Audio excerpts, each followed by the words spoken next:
chose qu'il ne faut pas rater, qu'il faut absolument faire pendant ce mois de Ramadan, c'est quelque chose qui est rapporté dans une parole du prophète sallallahu alayhi wa sallam.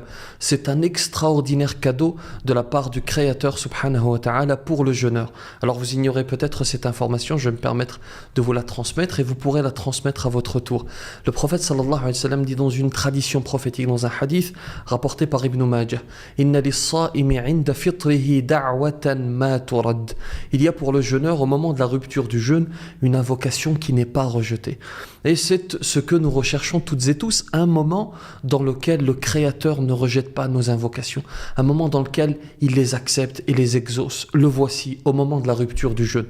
Ce moment au cours duquel l'invocation n'est pas rejetée, elle correspond à la période qui précède immédiatement la rupture du jeûne et à celle qui la suit immédiatement, c'est-à-dire quelques minutes avant la rupture et quelques minutes après. Prenez ces quelques instants, levez les mains au ciel et invoquez votre Créateur. Vous souhaitez démarrer un projet, vous souhaitez vous marier, demander la guérison pour un malade, demander la miséricorde pour un défunt, aller vers une décision forte dans votre vie, levez les mains au ciel et demandez à Allah subhanahu wa ta'ala quelques minutes avant ou d'ailleurs quelques minutes après la rupture du jeûne et demandez au Créateur, il ne rejettera pas votre invocation, Inch'Allah.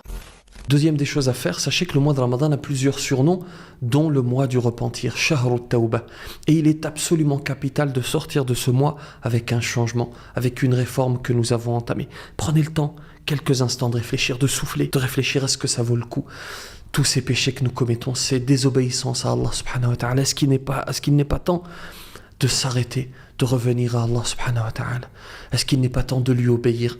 Est-ce qu'il n'est pas temps, comme il le dit subhanahu wa ta'ala dans le Coran, Alam ya'ni lilladhina amanu an takhsha'a qulubuhum li dhikrillah, revenir à Allah parce que c'est quelque chose qui le satisfait subhanahu wa ta'ala. Il est encore plus satisfait lorsque nous revenons à lui que, vous connaissez peut-être le récit, le hadith, que celui qui est dans le désert, il a une monture sur laquelle il a tout ce dont il a besoin pour vivre, de quoi boire, de quoi manger. À un moment donné, il va perdre cette monture, il va se mettre à l'ombre d'un arbre, il est certain que c'est la mort. Et quelque temps après, cette monture va lui revenir, il va la tenir, et tellement il est content, il va se tromper et va dire « Oh Allah, tu es mon serviteur et je suis ton Seigneur ». C'est-à-dire qu'il est dans un état de bonheur tel, dans un état de satisfaction tel qu'il se trompe sur ce qui est le plus important pour le musulman, c'est-à-dire le tawhid, c'est-à-dire l'unicité du Créateur et le fait qu'évidemment c'est Allah.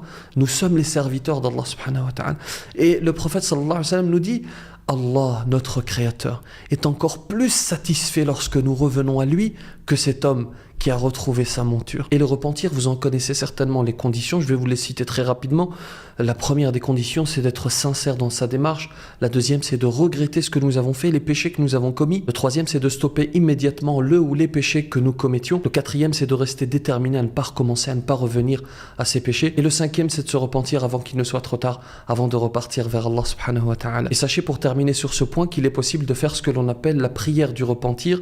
Ce sont 2 unités de prière que l'on fait à n'importe quel moment après le repentir, que ce soit immédiatement après le repentir ou bien après, 2 unités de prière pour marquer le repentir et pour partir sur une bonne base, qu'Allah subhanahu wa ta'ala nous accorde sincérité et qu'il accepte notre repentir. La troisième des choses à faire avant que ce mois de Ramadan ne s'en aille, et j'en termine par là, c'est une notion, c'est une adoration qui souvent est comprise de manière partielle. C'est le fait de faire un don. Alors, la première des choses qui nous vient à l'esprit, c'est le don pécunier. Et bien entendu, cela est recommandé et qu'Allah subhanahu wa ta'ala accepte nos aumônes. Mais il y a bien d'autres manières de faire des dons.